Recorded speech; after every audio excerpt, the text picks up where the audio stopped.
Ini sangat berkesan sekali ya, sejarah dari Sultan Ageng Tirtayasa yang disebut sebagai pahlawan nasional. Ya.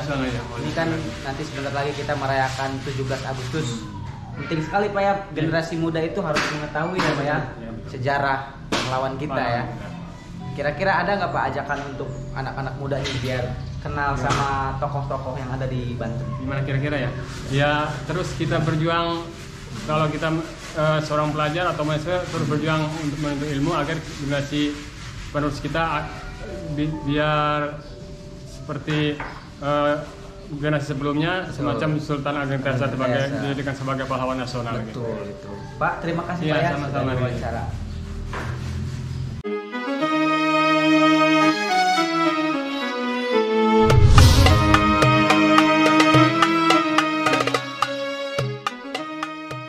Terus yuk. Assalamualaikum warahmatullahi wabarakatuh. Kembali lagi di channel YouTube Mang Sejo. Kali ini Mang Sejo sedang berada di Tirtayasa, di Makom Sultan Ageng Tirtayasa. Jadi tujuannya Mang Sejo ke sini mau mendoakan para pahlawan kita yang sudah tiada.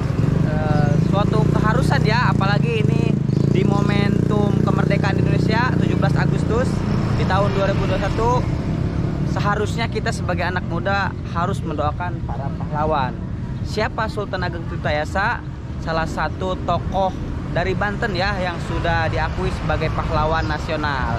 Kita lihat ke dalam seperti apa petilasannya. Entah nih ya, sebenarnya makam Sultan Ageng Tirtayasa itu yang asli itu ada di mana? Nanti kita tanya-tanya ke juru kunci makam yang ada di dalam. Ayo ikutin Mang Sejo.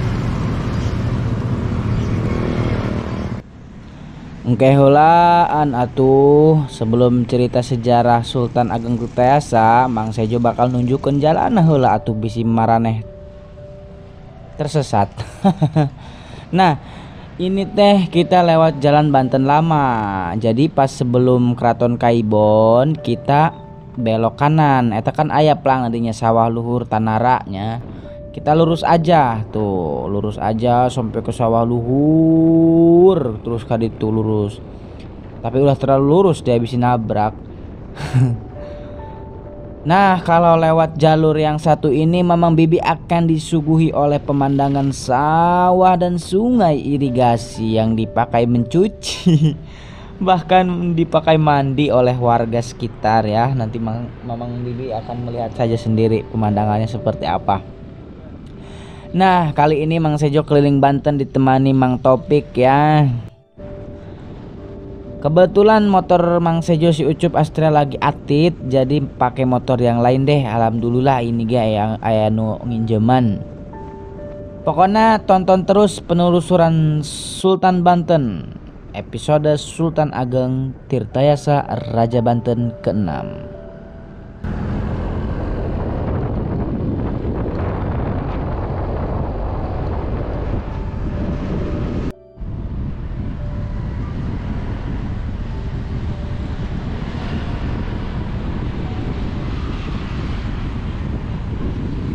Hayu urang sholawatan, urang ngadoa bebarengan supaya kondisi segera membaik seperti semulanya. Amin ya robbal alamin.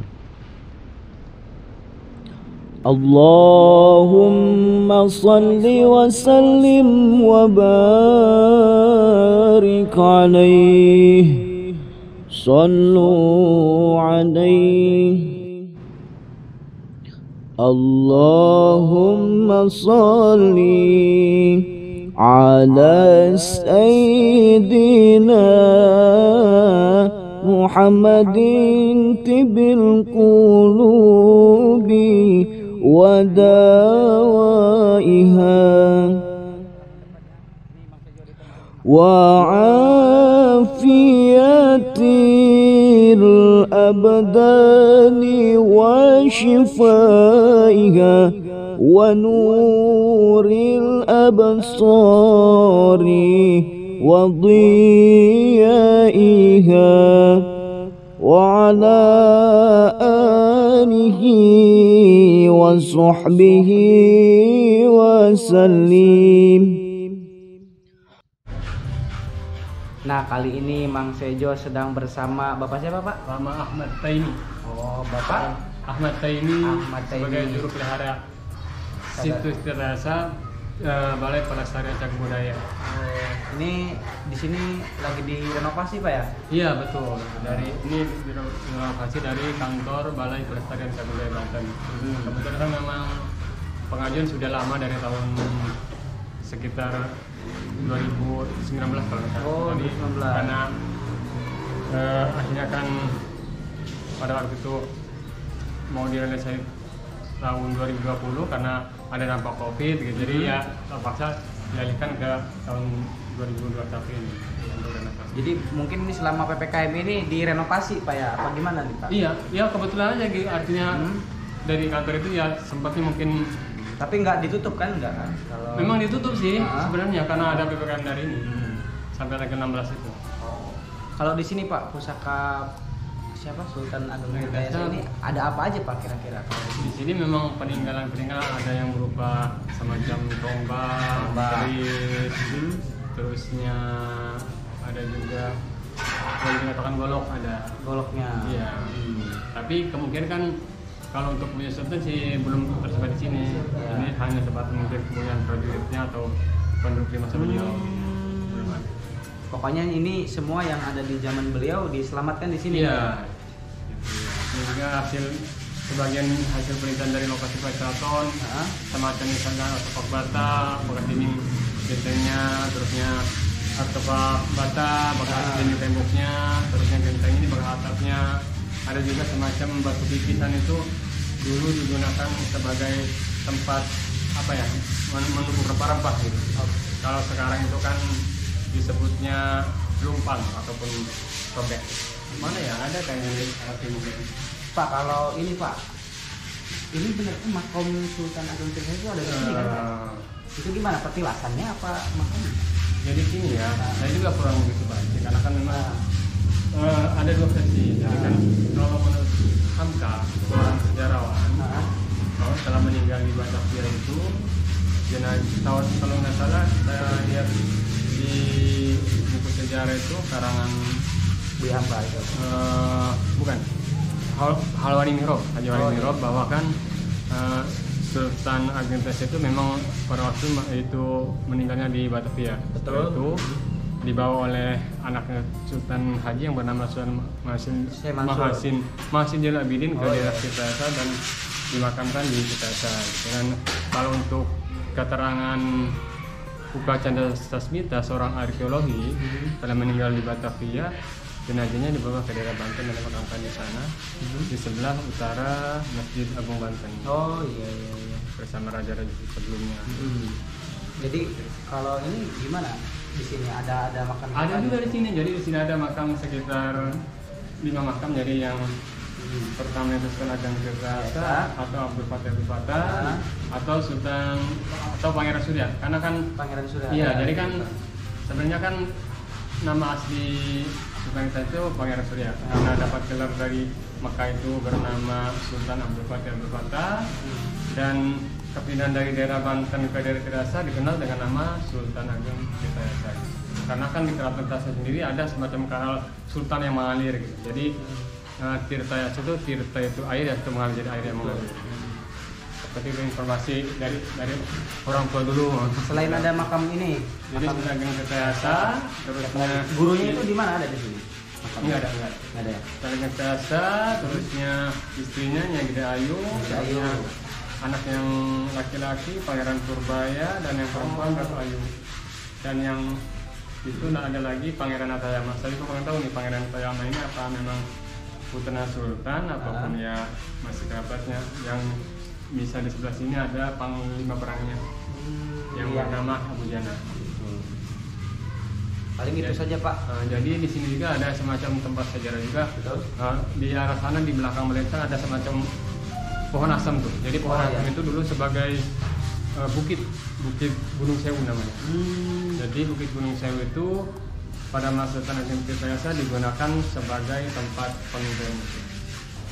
Jadi pada waktu itu juga karena peraturan Tirtayasa ini tidak sudi oleh bangsa penjajah, jadi Sultan menyuruh agar kapal itu dihancurkan. Setelah Sultan itu menyuruh dihancurkan keratonnya seperti kebutan tanah. Jadi di keraton itu kurang lebih 500 meter ke arah selatan sana. Dari sini. Iya, dari sini, dari keraton ini ke arah sana, ke arah selatan. Jadi di sana bersembunyi sementara, lalu melanjutkan perjalanan sampai ke daerah Lebak. Di sana berjuang gerilya selama setahun. Akhirnya beberapa waktu kemudian Belanda pun sempat menguasai Lebak. Jadi dari situ pasukan Sultan Agung Tirtayasa terpecah jadi dua. Kalau bagian pertama yang dipimpin oleh Pangeran Purbaya itu larinya ke daerah Parijan di Batam Tangerang. Kalau bagian yang lain di antara Sultan Agung Tirtayasa, Pangeran Kidul, Pangeran Kulon, Syekh Yusuf dan beberapa pengikutnya pergi ke daerah Sagira di sebelah Syekh Yusuf Tajul Kholwati. Iya, jadi kan Syekh Yusuf itu kebetulan sebagai mufti kerajaan Banten pada masa itu. Wah, luar biasa Dan sekali ya. malah diambil menantu kalau nggak salah dari. Iya, betul. Ini sangat berkesan sekali ya, sejarah dari Sultan Agung Tirtayasa yang disebut sebagai pahlawan nasional. Pahlawan nasional ya. Ini kan nanti sebentar lagi kita merayakan 17 Agustus. Penting sekali Pak ya, generasi muda itu harus mengetahui ya Pak ya, sejarah pahlawan kita ya. Kira-kira ada nggak Pak ajakan untuk anak-anak muda ini biar kenal sama tokoh-tokoh yang ada di Banten? Gimana kira-kira ya? Ya terus kita berjuang, kalau kita seorang pelajar atau mahasiswa terus berjuang untuk menuntut ilmu agar generasi penerus kita biar seperti generasi sebelumnya. Betul. Semacam Sultan Agung Tirtayasa dijadikan sebagai pahlawan nasional. Betul itu. Pak, terima kasih ya, Pak ya sama-sama sudah wawancara. Sejarah Sultan Banten ke-6 Sultan Ageng Tirtayasa. Sepeninggal Sultan Abdul Mufakhir Mahmud Abdul Qadir pada 10 Maret 1651 dan kedudukannya sebagai Sultan Banten digantikan oleh Pangeran Adipati Anom, Pangeran Surya, putra Abu Ma'ali Ahmad. Ketegangan dengan VOC terus berlanjut, bahkan dapatlah dikatakan bahwa puncak konflik dengan VOC terjadi ketika Kesultanan Banten berada di bawah kekuasaan Pangeran Adipati Anom, yaitu Pangeran Surya, yang memiliki gelar Sultan Abdul Fattah atau lebih dikenal dengan Sultan Ageng Tirtayasa. Masa jabatan beliau pada tahun 1651 sampai dengan 1684 yang diakui negara Republik Indonesia sebagai salah satu pahlawan nasional dari Banten. Sultan Ageng Tirtayasa selain seorang ahli strategi perang, ia pun menaruh perhatian besar terhadap perkembangan pendidikan agama Islam di Banten. Untuk membina mental para prajurit Banten, didatangkan guru-guru agama dari Arab, Aceh, dan daerah lainnya. Salah seorang guru agama tersebut adalah seorang ulama besar dari Makassar yang bernama Syekh Yusuf Tajul Kholwati, yang kemudian dijadikan mufti agung sekaligus guru dan menantu Sultan Ageng Tirtayasa. Usaha Sultan Ageng Tirtayasa baik dalam bidang politik, diplomasi maupun di bidang pelayaran dan perdagangan dengan bangsa-bangsa lain semakin meningkat. Pelabuhan Banten semakin ramai dikunjungi para pedagang asing dari Persia, Iran, India, Arab, Cina, Jepang, Filipina, Melayu, Pegu, dan lain sebagainya. Demikian pula dengan bangsa-bangsa dari Eropa yang bersahabat dengan Inggris, Prancis, Denmark, dan Turki. Sultan Ageng Tirtayasa telah membawa Banten ke puncak kemegahannya. Di samping berhasil memajukan pertanian dengan sistem irigasi, ia pun berhasil menyusun kekuatan angkatan perangnya, memperluas hubungan diplomatik, dan meningkatkan volume perniagaan Banten sehingga Banten menempatkan diri secara aktif dalam dunia perdagangan internasional di Asia. Banten menjalankan politik luar negeri yang bebas aktif. Sekitar tahun 1677, Banten mengadakan kerjasama dengan Trunojoyo yang sedang memberontak terhadap Mataram. Dalam pada itu, dengan Makassar, Bangka, Cirebon, dan Indrapura dijalin hubungan baik. Demikian pula hubungannya dengan Cirebon. Sejak awal telah terjadi hubungan erat dengan Cirebon melalui pertalian keluarga. Kedua keraton adalah Keraton Syarif Hidayatullah. Banten membantu Cirebon dalam membebaskan 2 orang putra Panembahan Girilaya, yaitu Pangeran Martawijaya dan Pangeran Kartawijaya yang ditahan di ibu kota Mataram dan pasukan Trunojoyo di Kediri pada tahun 1677. Bahkan mengangkatnya menjadi sultan di Cirebon. Sejak 1676, kekuasaan Banten termasuk ke dalam keraton Cirebon dan turut mencakupnya.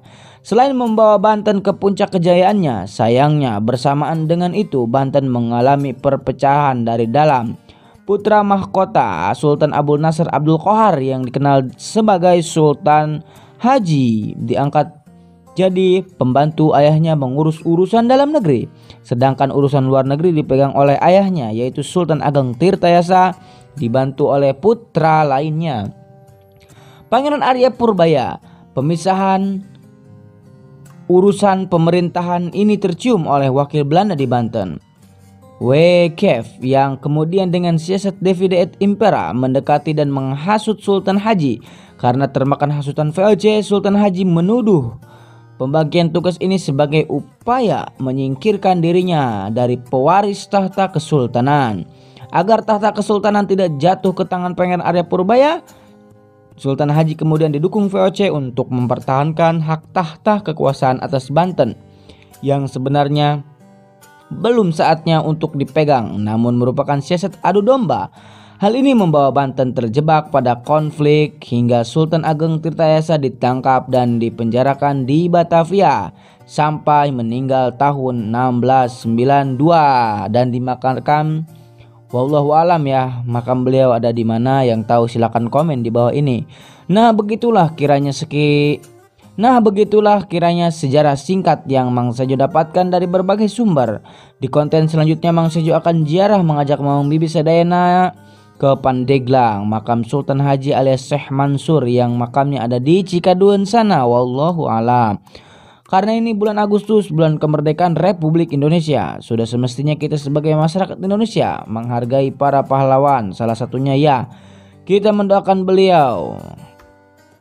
Khususan ila ruhi Sultan Ageng Tirtayasa syaulillahi lahumul Fatihah. A'udzu billahi minasyaitonir rajim. Bismillahirrahmanirrahim. Alhamdulillahi rabbil alamin arrahmanir rahim maliki yaumiddin. Iyyaka na'budu wa iyyaka nasta'in ihdinas siratal mustaqim siratal ladzina an'amta 'alaihim ghairil maghdubi 'alaihim waladdallin. Amin. Hatur nuhun sudah menonton channel Mang Sejo, semoga bermanfaat. Wassalamualaikum warahmatullahi wabarakatuh. Sampai jumpa di episode selanjutnya. Nah, jadi seperti itulah ya. Tadi Mang Sejo sudah wawancara dengan pengelola yang ada di sini. Terima kasih sudah menonton channel YouTube Mang Sejo ya. Di episode Pahlawan Nasional Sultan Ageng Tirtayasa. Ini di sebelah Mang Sejo, Mang Taufik ya. Nanti lanjut Pik, kita ke sono ke Syekh Mansur Sultan Haji ya. Bagi Mamang Bibi yang tahu sejarah Sultan Ageng Tirtayasa, silahkan komen di bawah ini ya. Dukung terus ya dengan cara subscribe, like, dan komen. Hatur nuhun. Mantap. Yuk Pik.